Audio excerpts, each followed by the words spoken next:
जय जोहार, नमस्कार संगवारी हो। स्वागत है आप सभी का दैनिक छत्तीसगढ़ चैनल पर। दोस्तों, छत्तीसगढ़ प्रदेश की आज की जो भी महत्वपूर्ण 15 बड़ी खबरें निकलकर सामने आ रही है, जो आप लोगों के लिए जान लेना बेहद जरूरी होता है, उन्हीं सभी बड़ी खबरों के बारे में हम आपको विस्तार से बताने वाले हैं। सबसे पहली बड़ी खबर से शुरुआत करें, जहां पर ब्रेकिंग न्यूज निकलकर सामने आ रही है। छत्तीसगढ़ में एक बहुत ही बड़ा भीषण नक्सली हमला सामने आया है। नारायणपुर में पुलिस जवानों की बस को आईडी ब्लास्ट करके टारगेट करके उड़ा दिया गया।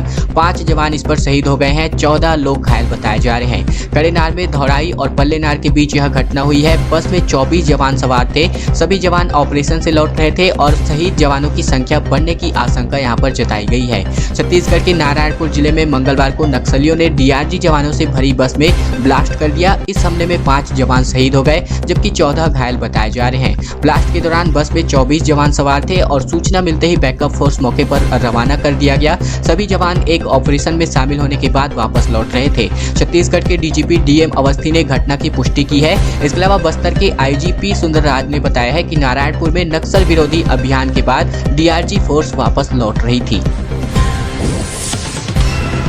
होली पर पर्यावरण का ध्यान रख करके सरकार जो है इस साल ज्यादातर होलिकाओं में यहाँ पर गौ काष्ठ जलाने वाले हैं, यानी कि गौ के गोबर से जो लकड़ियाँ निर्मित होती है, इसे ही गौ काष्ठ कहते हैं। तो ये जो है जलने वाली है। इससे लगभग 450 क्विंटल लकड़ी का बचत होने वाला है। होली के साथ ही साथ पर्यावरण की रक्षा की भी की जाए, इसके लिए यहाँ पर इस साल लगभग 95% होलिकाओं के दहन में लकड़ी के बजाय गौ काष्ठ का उपयोग किया जाएगा। नगर निगम के सभी 10 जोनों में स्व सहायता समूहों की महिलाओं और एक सामाजिक संस्था गौ काष्ठ तैयार करने में जुट गई है। होली से ठीक पहले लगभग 600 क्विंटल गौ काष्ठ तैयार करने का टारगेट है। लकड़ियां के ज्यादा उपयोग को रोकने और पर्यावरण के नजरिए से छत्तीसगढ़ शासन के नगरीय प्रशासन विभाग ने भी गौ काष्ठ के उपयोग को प्राथमिकता दी है। वहीं नगर निगम पिछले साल गौ काष्ठ को बढ़ावा देने के लिए महाअभियान जो है चला रहा है।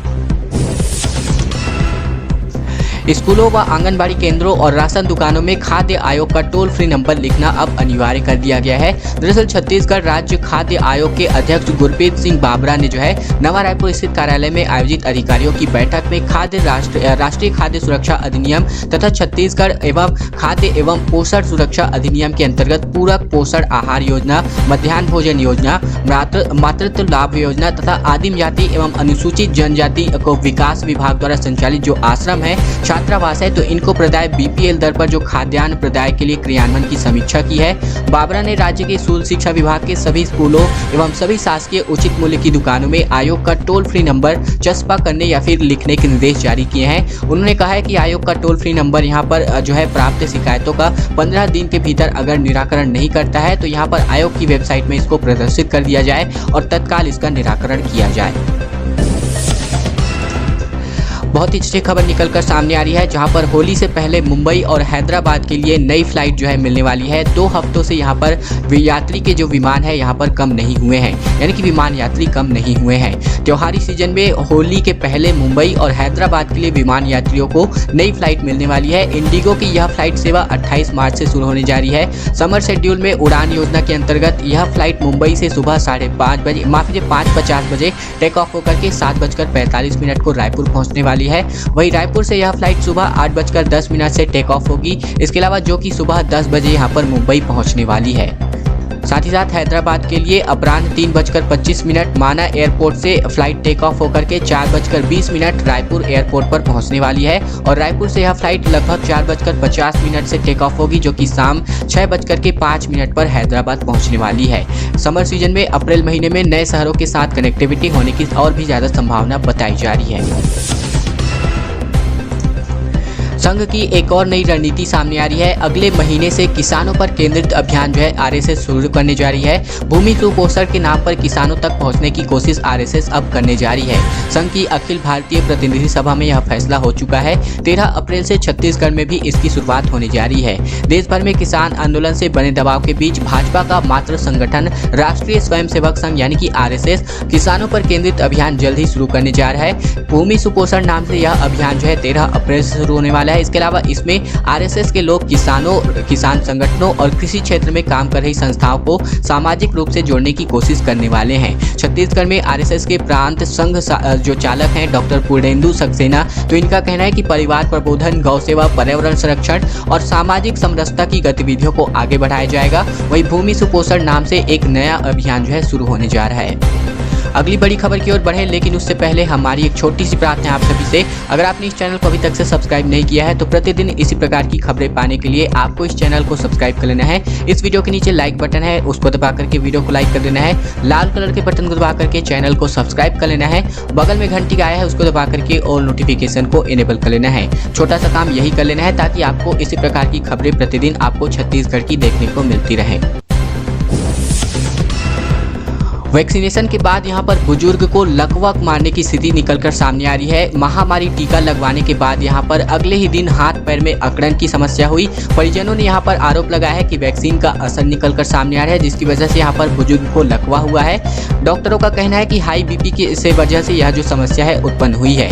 यहाँ पर आपको बताऊं तो छत्तीसगढ़ में महामारी संक्रमण ने रफ्तार पकड़ लिया है और जहाँ पॉजिटिव मरीजों की संख्या में लगातार इजाफा हो रहा है, वही वैक्सीनेशन के बाद मरीजों की शिकायतें लगातार सामने आ रही है। कई लोगों की मौत हो चुकी है, जैसा कि मैंने न्यूज में कवर किया है।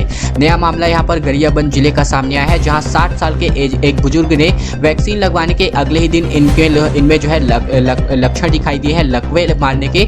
परिजन ने इसके लिए वैक्सीन को दोष दिया है। इसके अलावा वहीं डॉक्टरों का कहना है कि हाई बीपी की वजह से ऐसा जो है इनके साथ हुआ है। अब यहाँ पर क्या रिपोर्ट है वो तो यहाँ माफ कीजिए क्या मामला है वो तो रिपोर्ट आने के बाद ही कुछ पता चलने वाला है।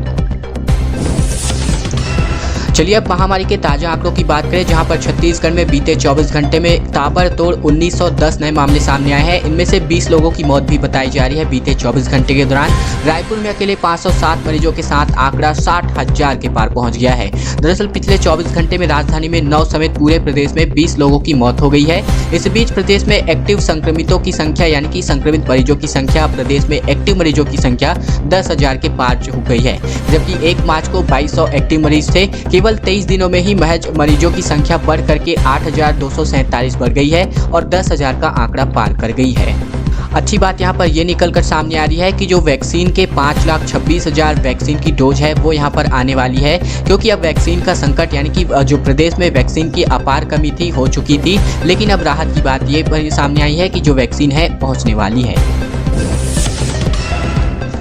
रायपुर में एक और भीषण हादसा निकलकर सामने आ रहा है, जहां पर टीएमटी प्लांट में एक भीषण हादसा हुआ, जिसकी वजह से श्रमिकों पर पिघला हुआ लोहा गिर गया। एक की मौके पर ही मौत हो गई, जबकि 6 लोग गंभीर रूप से घायल बताए जा रहे हैं। रायपुर के उरला इलाके की सार्थक टीएमटी फैक्ट्री में यह भीषण हादसा हुआ। पुलिस ने प्रबंधन के खिलाफ यहां पर लापरवाही का मामला दर्ज कर लिया है। रायपुर के उरला इलाके में मंगलवार को एक हादसे में श्रमिक की जान चली गई। एक श्रमिक की टीएमटी बनाने वाली फैक्ट्री में यहाँ पर भट्टी में जबरदस्त ब्लास्ट हो गया। इस हादसे में 6 श्रमिक जो है बुरी तरह से घायल हो गए और इन सभी को रायपुर इलाके के एक प्राइवेट अस्पताल में जो है इलाज के लिए भेजा गया है। मामला सार्थक टीएमटी प्लांट का बताया जा रहा है। घायल श्रमिकों की स्थिति फिलहाल गंभीर बताई जा रही है। जिस श्रमिक की मौत हुई है उसका नाम पवन कुमार साहू था और सिर्फ 19 साल का पवन पिछले कुछ दिनों से इस प्लांट में काम कर रहा था। सीजीपीएससी के खिलाफ यहां पर छात्र संगठन लगातार अपने जो आवाज है बुलंद करते हुए दिखाई दिए हैं। छात्र जो है सड़कों पर उतरे, धरना दिया और आयोग के गेट पर इन्होंने पोस्टर टांगे जिन पर लिखा था परीक्षा प्रणाली में सुधार करो। रायपुर के धरना स्थल पर मंगलवार को यहां पर स्टूडेंट्स और कोचिंग एक्सपर्ट्स यहां पर जुटे हुए थे। धरना स्थल से यहां पर आयोग के दफ्तर पहुंचे और सीजीपीएससी चीफ टामन सोनवारी से इन्होंने जो है मुलाकात की है। दरअसल रायपुर के धरना स्थल पर मंगलवार को सीजीपीएससी की परीक्षा की तैयारी करने वाले छात्र आंदोलन करते हुए दिखाई दिए हैं। दरअसल जो साल 2020 की प्री परीक्षा के मॉडल आंसर है तो इनमें कई तरह की गड़बड़ियां सामने आई। छात्रों ने बताया कि गलत उत्तरों को एक्सपर्ट्स ने सही बता करके मॉडल आंसर जारी कर दिया।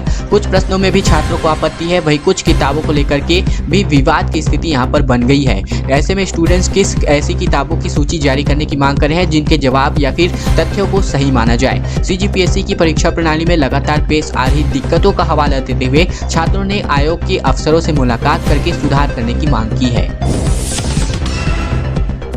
फिलहाल संकट जो है अभी टला नहीं है, क्योंकि यहाँ पर छत्तीसगढ़ में महामारी की नई वैक्सीन की जो खेप है पहुँचने वाली है और साथ ही साथ 5,26,000 डोज कोविशील्ड टीके की यहाँ पर आज ही यहाँ पर पहुँचने वाली है। प्रदेश में टीकाकरण के लिए मुश्किल से 2 दिनों की खुराक यहाँ पर बची हुई थी, लेकिन राहत की बात यह है कि अब जो 5,26,000 डोज है पहुँचने वाले हैं। 12 दिन पहले केंद्र सरकार को यहाँ पर 10 लाख डोज की मांग का पत्र जो है भेज दिया गया था।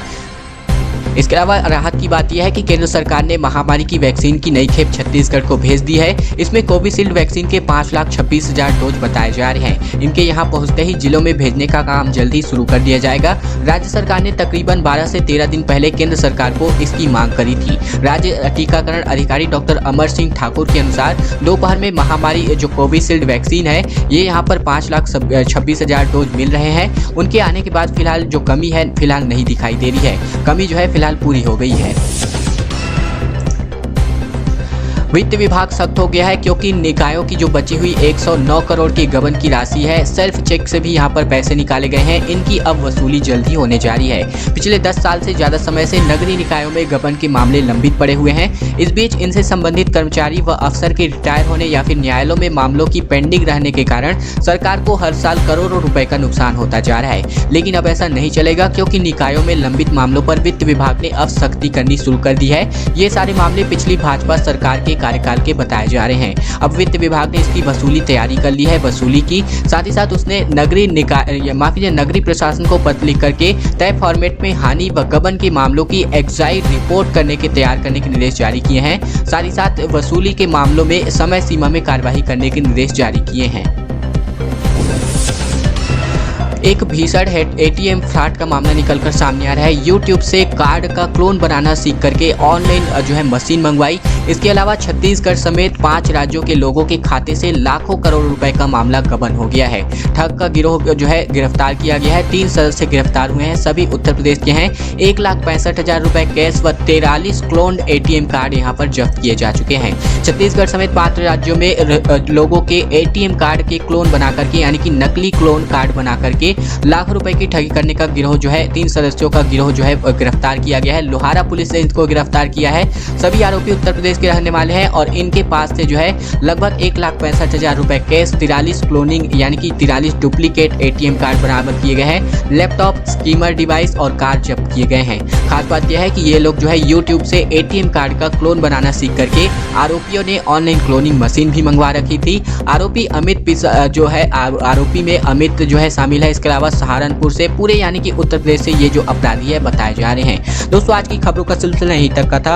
अगर आपको यह वीडियो पसंद आए तो वीडियो को लाइक कर देना है, चैनल को सब्सक्राइब भी कर लेना है, घंटी को दबा करके ऑल नोटिफिकेशन को इनेबल कर लेना है। नीचे लाल कलर का बटन दिया होगा इसी वीडियो के नीचे, तो उसको आपको दबा लेना है। चैनल को सब्सक्राइब करने के लिए घंटी को दबा करके ऑल नोटिफिकेशन को इनेबल कर लेना है। छोटा सा काम कर लेना है ताकि प्रतिदिन आपको इसी प्रकार की खबरें इसी चैनल पर देखने को मिलती रहे।